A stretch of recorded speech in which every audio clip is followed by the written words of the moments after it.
Hello किरण। ए किन्नू। हाँ जी, गोड़ लागतन। अरे खुश रहा खुश रहा। अरे का खुश रही? काहे हो ऐसन काहे बोलत बाड़ू? माई बाबू भैया भाभी हमार बेटा आशीर्वाद बढ़िया बाड़े नु। तू मजे में बाड़ू नु।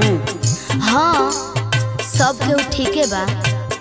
अरे पगली, तब उदास तू काहे बोलत बाड़ी रे? रउआ के ना बुझाई कि हम काहे उदास बानी। बताइबू तब न जानब। तली सुनी। सब कर सजनवा घरे घरे आइले, सब कर सजनवा घरे घरे आइले, ताना मारे फगुनी बहयरिया ए राजा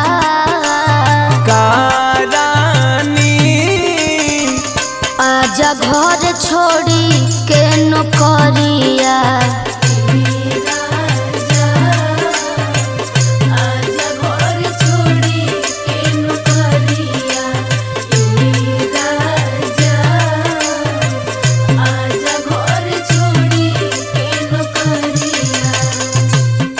रानी तोहार कहना बिल्कुल जायज। जब जायज बात तो घरे आई ना।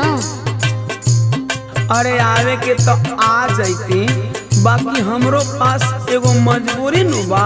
कैसन मजबूरी बा सुनाई? सोना सुनावा तनी रानी। हाँ बोली। मनवा मना लो हम नहीं आई, मनवा मना लो हम नहीं आई, दूर बाटे सऊदी अरबिया ए रानी। का राजा भावे ना गरीबी में परबिया।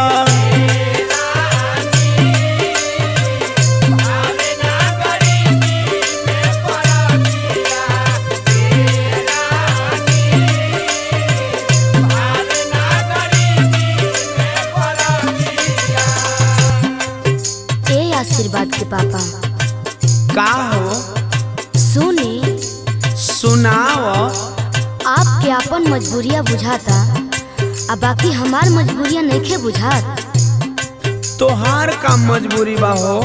तनी बतावा हमहू सुनी। अच्छा तल्ली सुन ली। ताना मारे बाल बिंदिया कजारा बा।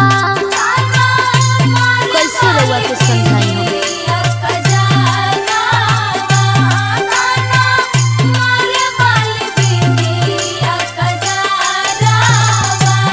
सेजिया खोजे रोज सूते के पजारा बा।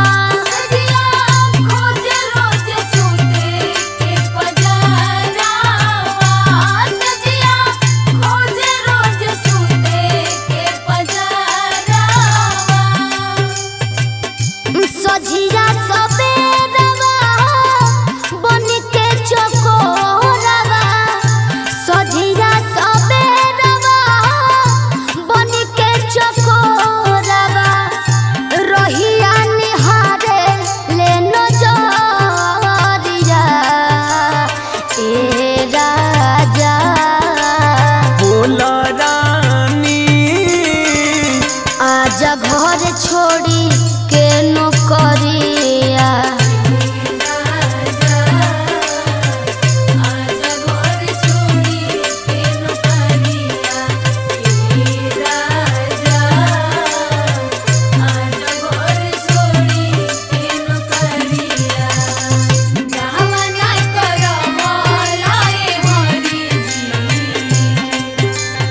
आशीर्वाद का मम्मी का जी?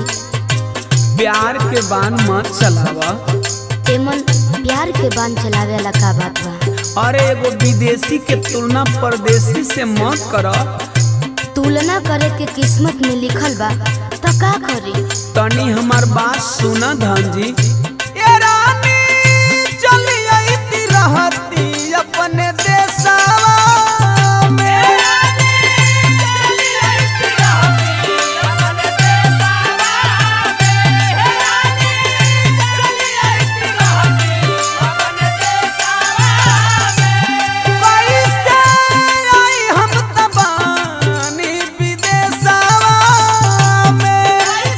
रउआ हर चलिए झूठ बोलेनी।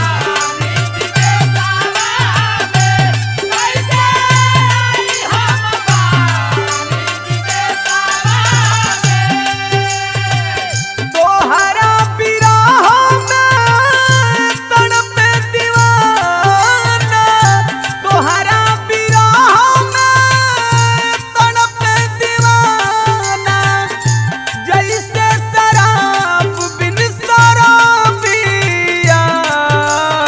ए रानी बोली राजा भावे ना गरीबी में परबिया।